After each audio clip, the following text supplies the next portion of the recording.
Namaste bachcho. Today we will start with hydrogen bond. Before discussing hydrogen bond, you have to remember one thing, that is phone. Mobile phone वाला phone नहीं. You have to remember the thing phone, phone phone. अब इसे आप mobile phone वाले phone से compare कीजिए या किसी से कंपेयर कीजिए, आपको याद रखना है फोन. इसमें ये जो फोन, मेरा जो फोन है वो रिप्रेजेंट कर रहा है fluorine, oxygen and nitrogen. These three elements are the most electronegative elements in the periodic table.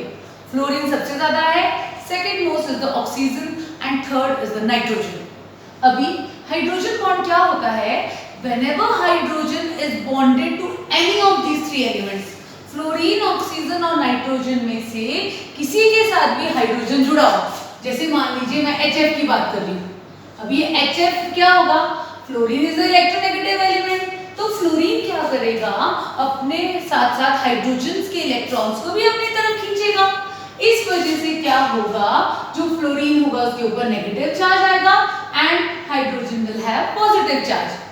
Similarly one other molecule of HF in the similar manner, fluorine is having negative charge and hydrogen is having positive charge. अब एक molecule का electronegative atom यानी fluorine क्या करेगा? दूसरे molecule के hydrogen को अपनी तरफ खींचेगा. क्यों खींचेगा? Because fluorine is having negative charge and hydrogen is having positive charge. ये जो फोर्स ऑफ अट्रैक्शन है किसके बीच में? Electronegative atom of one molecule and hydrogen of other molecule. This is represented by a dotted line and this force of attraction is called hydrogen bond. कहने का मतलब hydrogen bond क्या है? Hydrogen bond is a weak bond और मैं ये भी कह सकती हूँ it is a force of attraction. किसके बीच में attraction? Between hydrogen atom of one molecule. पहला जो मॉलिक्यूल है उसका hydrogen atom and electronegative atom. और इलेक्ट्रोनेगेटिव एटम में भी कौन से? FON. We have to remember this कि हाइड्रोजन बॉन्ड तभी बनेगा जब फ्लोरीन, ऑक्सीजन और नाइट्रोजन के साथ हाइड्रोजन जुड़ा होगा and electronegative atom of other molecule. तो हाइड्रोजन जब भी FON फ्लोरीन, ऑक्सीजन और नाइट्रोजन में से किसी के साथ जुड़ेगा तो एक मॉलिक्यूल का हाइड्रोजन दूसरे मॉलिक्यूल का इलेक्ट्रोनेगेटिव एटम, उन दोनों के बीच में जो फोर्स ऑफ अट्रैक्शन होगा, that force of attraction is known as hydrogen bond. So this here is known as hydrogen bond. दो टाइप के हाइड्रोजन बॉन्ड होते हैं बच्चों. एक होता है हमारे पास इंटरमॉलिक्यूलर हाइड्रोजन बॉन्ड और एक होगा हमारे पास intramolecular hydrogen bond. First type is intermolecular hydrogen bond and second type of hydrogen bond is intramolecular hydrogen bond. क्या फर्क है इंटरमॉलिक्यूलर और इंट्रामॉलिक्यूलर? ये जो अभी आप लोगों को मैंने बताया HF का जो एग्जांपल देके, this is intermolecular hydrogen bond. In short it is the hydrogen bond between two molecules. दो मॉलिक्यूल्स के बीच में जो खिंचाव है, एक का हाइड्रोजन और दूसरे का इलेक्ट्रोनेगेटिव एटम, उनके बीच में जो फोर्स ऑफ अट्रैक्शन है, उस फोर्स ऑफ अट्रैक्शन को ही हम लोग क्या कहते हैं? Intermolecular hydrogen bond. जैसे हम लोग बात करें HF और HF, अल्कोहल और पानी को डाल देंगे तो अल्कोहल और वाटर के बीच में भी इंटरमॉलिक्यूलर हाइड्रोजन बॉन्ड बनेगा. तो इंटरमॉलिक्यूलर हाइड्रोजन बॉन्ड को हम लोग कैसे डिफाइन करेंगे? It is a weak bond between hydrogen atom of one molecule and electronegative atom of other molecule. लेकिन अगर मुझे इंट्रामॉलिक्यूलर हाइड्रोजन बॉन्ड की बात करेंगे तो with in the molecule. Short में याद रखने का तरीका क्या है? हाइड्रोजन बॉन्ड जो है मॉलिक्यूल के अंदर बन रहा है. Hydrogen bond with in the molecule, molecule के अंदर ही फॉर्म हो रहा है तो उसको हम लोग क्या कहेंगे? Intramolecular hydrogen bond. For example HF की जगह हम लोग क्या ले रहे हैं? एक अच्छा सा एग्जांपल लेते हैं, ऑर्गेनिक में मिलेगा ये हम लोगों को, दैट इज ऑर्थोनाइट्रोफिनॉल. ये बेंजीन के ऊपर जो OH होता है ना, इसको हम लोग क्या बोलते हैं? फिनॉल. अभी इस पोजीशन पे मैंने क्या किया? इसका नाम क्या हो जाएगा? Ortho nitrophenol. अब यहाँ देखो ये एक ही मॉलिक्यूल है बच्चों पूरा। अब इसमें क्या होगा? ये रहा फोन का ऑक्सीजन और ये रहा हाइड्रोजन। अब ऑक्सीजन हाइड्रोजन को अपनी तरफ खींचेगा उसी मॉलिक्यूल के अंदर। ये देखिए डॉटेड लाइन से रिप्रेजेंट करते हैं और ये जो फोर्थ बॉन्ड बन रहा है, this bond is called as intramolecular hydrogen bond. तो इंट्रामॉलिक्यूलर हाइड्रोजन बॉन्ड को कैसे डिफाइन करेंगे? weak bond formed between hydrogen atom of one molecule and electronegative atom of same molecule. Electronegative atom और hydrogen उसी molecule के अंदर present है और उनके बीच में फोर्स ऑफ अट्रैक्शन जो आ रहा है उसको हम लोग क्या कहेंगे? Intramolecular hydrogen bond. तो शॉर्ट में याद रखेंगे, दो मॉलिक्यूल्स के बीच में जो बॉन्ड होगा उसको इंटरमॉलिक्यूलर बोलेंगे और विद इन द मॉलिक्यूल अगर हाइड्रोजन बॉन्ड बन रहा है तो उसको हम लोग क्या कहेंगे? Intramolecular hydrogen bond. और एक और बात बार बार मैं ये रिपीट कर रही हूँ कि अगर मैं हाइड्रोजन बॉन्ड का नाम ले रही हूँ तो फोन आप लोगों के माइंड में ही रहना चाहिए, फ्लोरीन, ऑक्सीजन और नाइट्रोजन। ये बनेगा कब? जब हाइड्रोजन इनमें से किसी के साथ जुड़ा होगा।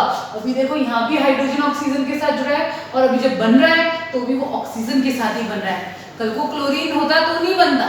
तो FON फ्लोरीन, ऑक्सीजन और नाइट्रोजन जो है होने बहुत जरूरी हैं, तो ही हम उस बॉन्ड को हाइड्रोजन बॉन्ड का नाम देंगे। अभी इसकी कॉन्सिक्वेंसेस क्या है? क्या फर्क पड़ रहा है हाइड्रोजन बॉन्ड से? फर्स्ट जो कॉन्सिक्वेंस आता है हाइड्रोजन बॉन्ड का, that is solubility. First consequence क्या रहेगा? वो रहेगा सॉल्युबिलिटी। कोई भी कंपाउंड कोवलेंट कंपाउंड है फिर भी वो क्या हो रहा है? वाटर में सॉल्युबल हो रहा है। सॉल्युबिलिटी क्या हो रही है? बढ़ रही है। जैसे हम लोग बात करें alcohol, alcohol is an organic compound, still it is soluble in water. How it is soluble in water? Simply because of formation of hydrogen bond. ये मेरे पास अल्कोहल है, अल्कोहल का फॉर्मूला है ROH और हमारे पास वाटर का फॉर्मूला क्या है? HOH। ये अल्कोहल है और ये वाटर है। अभी अल्कोहल और अल्कोहल के अंदर वाटर क्यों घुल रहा है? क्योंकि इनके बीच में फोर्स ऑफ अट्रैक्शन है। कोई भी चीज आपस में कब घुलती है? जब सॉल्यूट और सॉल्वेंट के बीच में जो इंटरेक्शंस होती हैं वो स्ट्रांग होती है। क्योंकि अल्कोहल और वाटर के बीच में बच्चों हाइड्रोजन बॉन्ड बन रहा है, that is why alcohol is soluble in water. तो कहने का मतलब ये जो है सॉल्युबिलिटी जो है उसको पानी के अंदर उसकी क्या कर देता है? बढ़ा देता है बाय फॉर्मिंग हाइड्रोजन बॉन्ड। इसी तरीके से जो शुगर है वो भी वाटर में डिसॉल्व करती है। वो भी क्यों डिसॉल्व करती है? Sugar is a covalent compound, still it is soluble in water. Why? Due to formation of hydrogen bond with water. Second consequence जो हमारा हाइड्रोजन बॉन्ड का रहेगा, that is change in physical state. Physical state में भी hydrogen bond का बहुत फर्क पड़ता है। बच्चों हम लोगों को पता है नीचे की तरफ जब हम लोग जाते हैं तो साइज बढ़ता है, वॉन डर वाल फोर्सेस बढ़ती है, फिजिकल स्टेट भी चेंज होता है। जैसे मैं बात करूं HF, HCl, HBr, HI, नीचे की तरफ जा रहे हैं तो बच्चों साइज बढ़ रहा है। अब क्वेश्चन क्या आता है? Give reason. HF is liquid in state while HCl is gas. HCl तो गैस है लेकिन HF जो है लिक्विड है। होना क्या चाहिए था? क्लोरीन का साइज बड़ा है तो chlorine should be in liquid state, HCl should be in liquid state. Fluorine का साइज बड़ा है, छोटा है, इसमें वॉन डर वाल फोर्सेस जो है that is weak, so it should be gaseous in nature. लेकिन हो उल्टा रहा है। तो क्वेश्चन आएगा give reason why HF is liquid, HCl is gas. क्यों? क्योंकि इसके अंदर क्या बन रहा है? Because of hydrogen bond. HF के अंदर हाइड्रोजन बॉन्ड है। हाइड्रोजन बॉन्ड की वजह से molecules are very closely packed, that is why it is liquid in state. HCl में ऐसा कोई बॉन्ड नहीं प्रेजेंट है, इसीलिए वो क्या है? गैस है। इसी तरीके से H2O जो है वो भी लिक्विड है। वाटर हमारे पास लिक्विड होता है लेकिन वाटर के नीचे ही H2S आता है, वो भी गैस है। Same reason, because of hydrogen bond in water. Hydrogen bond present होता है वाटर में, इसीलिए वो लिक्विड स्टेट में होता है और जो H2S होता है वो क्या होता है? गैस होता है। And third consequence is boiling point. Boiling point पे भी इसका बहुत फर्क पड़ता है। जिन मॉलिक्यूल्स के अंदर हाइड्रोजन बॉन्ड प्रेजेंट होता है उनका बॉइलिंग पॉइंट जो होता है वो बहुत ज्यादा होता है, हाई होता है। फॉर एग्जाम्पल जो अमोनिया है, और मैं बात करूँ फॉस्फीन की, तो बॉइलिंग पॉइंट जो है इसका ज्यादा होगा, high boiling point as compare to phosphine. जबकि होना किसका चाहिए था, फॉस्फीन का ज्यादा होना चाहिए था, क्योंकि इसका साइज बड़ा है, इसमें वन ओवर फोर्स ज्यादा है। Still ammonia is having high boiling point, why? Because of hydrogen bond. Hydrogen bond की वजह से इसका बॉइलिंग पॉइंट क्या हो जाता है, ज्यादा हो जाता है। तो इस तरीके से जो प्रॉपर्टीज हैं उसको, फिजिकल प्रॉपर्टीज जो है मॉलिक्यूल्स की, जिसमें हाइड्रोजन फ्लोरीन, ऑक्सीजन और नाइट्रोजन के साथ जुड़ता है, उनको ये क्या करता है, हाइड्रोजन बॉन्ड इन्फ्लुएंस करता है और उनकी प्रॉपर्टीज को चेंज कर देता है। हमें ज़्यादा नहीं लिखना होता, हमें सिर्फ उसका एक्सप्लेनेशन में लिखेंगे क्योंकि उस मॉलिक्यूल में हाइड्रोजन बॉन्ड है। Thank you.